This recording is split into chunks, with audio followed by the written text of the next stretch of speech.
What's up everybody, welcome to another video. In today's video we are gonna talk about some things that might upset few people. I think that's okay and we have to discuss this matter. I often discuss this with my friends that they're participating in a racetrack riding or those who are just riding on the street.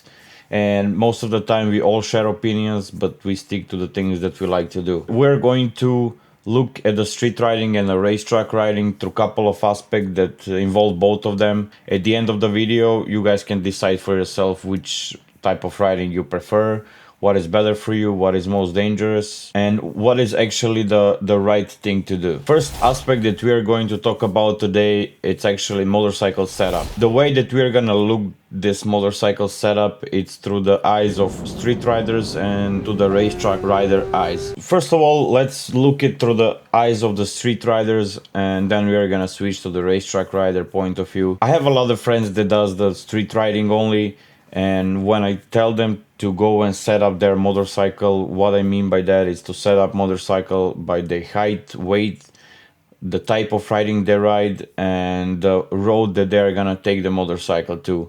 They think that that's not really important, which I disagree totally with that. I think that your motorcycle should be set up specifically for you. That is how motorcycle will react the right way when you put your weight on the suspension that motorcycle have.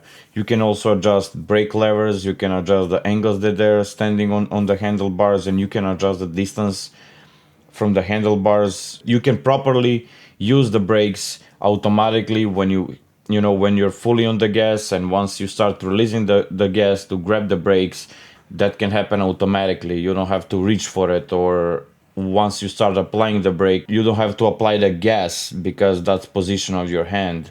So I think all of these things supposed to be adjusted. Also, there are modes that you should adjust just by riding either on the street or you ride on the track. When it comes to the point of view of racetrack riders, they participate in truck days. Every rider that I talk to on the racetrack, they know those things, and they know that that's really important to set up your motorcycle. That is only way to have that motorcycle be yours. What I mean by that motorcycle will react differently when you put different weight on it, or when the different size of person, different height of person sits on the motorcycle. It's supposed to be separately adjusted for each person. Those newer generation of motorcycles, all of them, they have fully adjustable suspension, brake levers, modes, and I think that's there for a reason, and it's supposed to be used. In my opinion, if you only ride your motorcycle on the street, you cannot use it full potential, just because street is not designed for this type of motorcycles,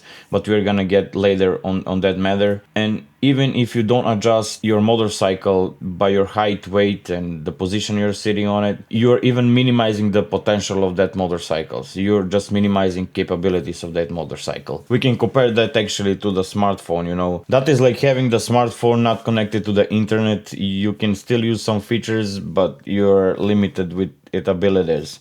So just think what I said right now and consider setting up your motorcycle. You're gonna love it even more.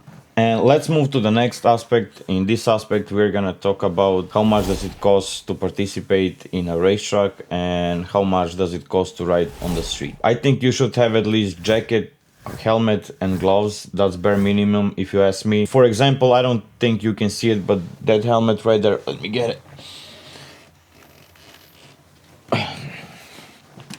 This is pretty decent looking helmet, and it have a really good protection. This is Scorpion Exo 5, I think. I'm not pretty sure. I got this as a gift from my friend. I really love the design of this helmet, and I think this is perfect helmet for a street riding, and it have a good level protection, and I think it doesn't cost more than $200. And yeah, this is the bare minimum of helmet that I would recommend to someone. And this is the gloves that I'm running on the street. They're around like $100. That's my guessing, because I don't know. I also got it as a birthday present, and I also have a leather jacket. It's a Scorpion Exo. It have a good level of protection, and I think I paid it $350 4 years ago. So let's say helmet, it's around $200 with taxes. Gloves are $100, and the jacket is $350. That's like $650. I think that's not really expensive. That's a bare minimum. if you ask me, for street riding. So when it comes to the racetrack, numbers can go really high. For example, I have this one-piece suit. I bought it like a couple of years ago, and I paid for it $800. Just I got it that cheap because I ordered it from some German website, and it was like $300 cheaper than in United States. I got this helmet. I paid it around like $1,200, and you don't have to go that crazy for a helmet. You can use that I already showed you. That I have boots. I paid them 250, I think, or something like that. They're pretty good. They have a good level of protection. I got these SP8 gloves, which they require you to have gloves over your wrist. I forgot how they call them, but that's bare minimum. Actually, this suit, these gloves, and these boots, these are just the entry level. As I said, I just for a boots, gloves, and suit, I spend around like $1,200 or something like that. I'm not really sure.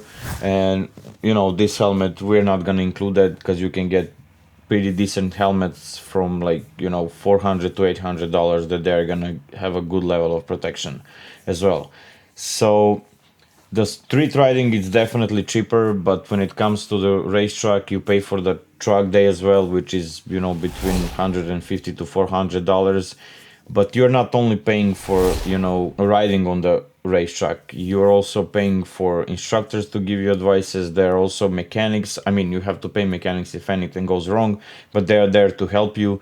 They're gonna set up your motorcycle if you ask them, and I think you're paying for whole that motorsport experience with your motorcycle. So if you ask me, I think it's worth every single dollar, and I'm gonna keep going doing it. And the next aspect that we're gonna talk about today, it's a process of skill upgrading, which I think it's really important. When it comes to super sport motorcycles, I think skills are very important, not just because of safety. More skills you have, the better you're on it, you're gonna have more fun. When it comes to the street riding, I already mentioned in my first video, riding public roads takes a lot of focus out of the important things in riding. Even if we ride on canyons or back roads, mountain roads, they're really fun. I agree with that. I like going to the Taylor Dragon, as I already mentioned. It's really a lot of fun, but I have to admit something, that you're constantly distracted by your thoughts.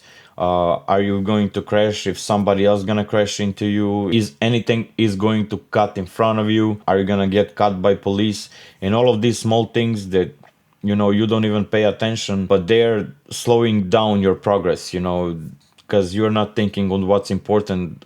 The feedback that motorcycle gives you, the right way to position yourself on the motorcycle. You're not that focused on braking markets, racing lines. I mean, you are, but not as much as you're supposed to do to upgrade yourself at the right way. And recently I've seen a lot of people that I follow on the YouTube and Instagram that they've been doing only public roads, canyons, Teledragon. They're switching to the racetrack and they're enjoying more with their motorcycle. When it comes to the racetrack, everything is designed for you to enjoying your motorcycle the right way, to upgrade yourself, to upgrade your skills, to better understand motorcycle, to better understand what are you actually doing, how to get out of the some situation.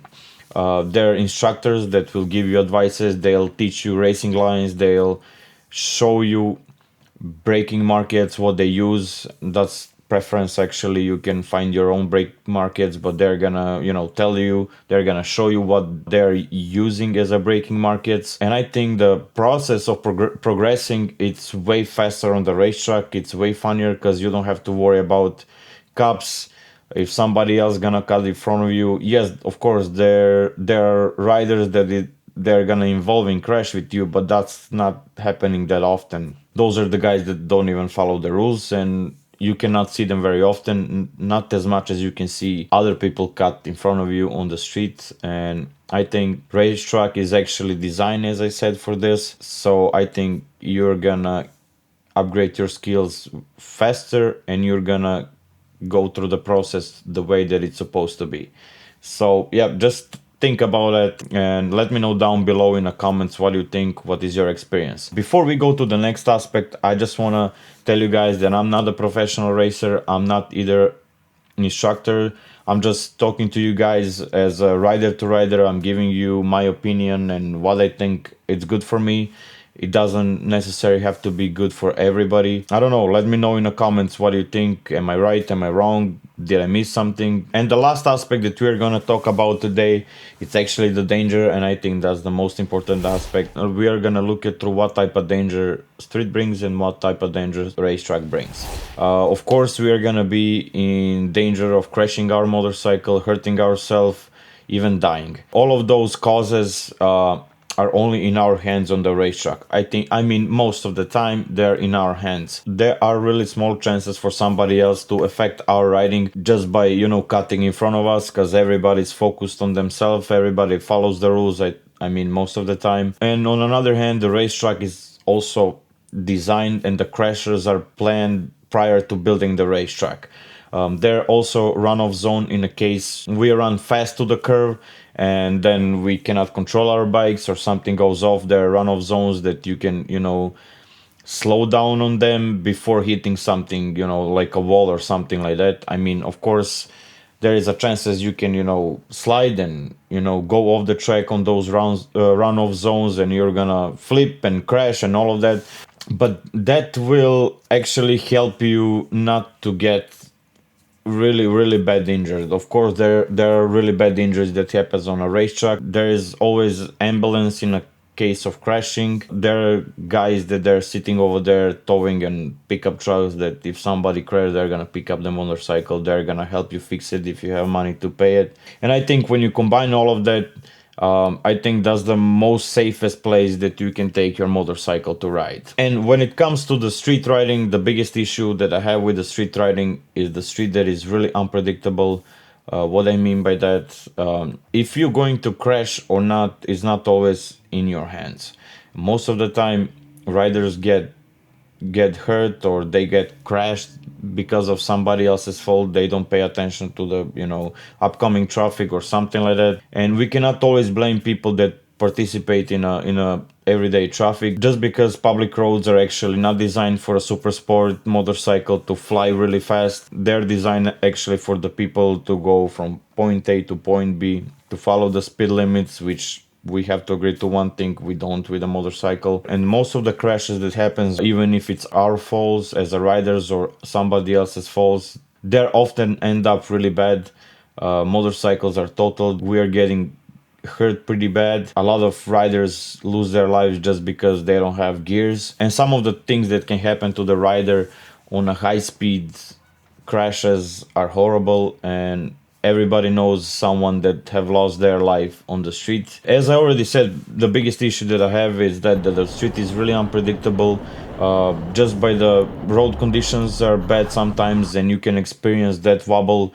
And if that happens to you, at the high speeds, you don't have much time to react. And also, you can experience some crash. Let's say you're riding through the community and somebody getting out of the intersection cut in front of you. They didn't even look, they haven't even seen you, and you're gonna suffer consequences. The fun that you can have with a super sport motorcycle on the street, that's the biggest issue.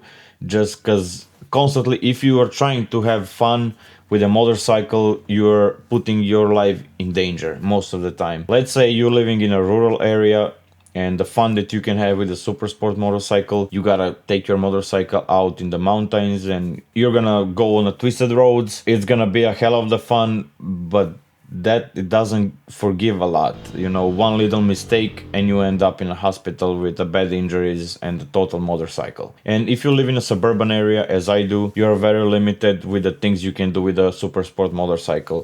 What you can do is do wheelies. You can go out on a highway, ride fast between cars, and you can risk your life. You can risk somebody else's life. You can risk your license, and you can risk too much for a little fun that you can have. Point of me doing this video is actually what I just said, and that is how much fun we are getting out of the risk that we are taking. When it comes to the racetrack, you're taking a lot of risk, of course, because that's the nature of the sport, but you're getting a lot more fun. I mean, it's expensive. You have to pay to participate in a racetrack, but you're using that motorcycle what it's made for. I think we are risking too much. We are putting our life in danger, somebody else's lives in the danger, just for us to have fun, and we don't have full enjoyment of that super sport motorcycle on the street.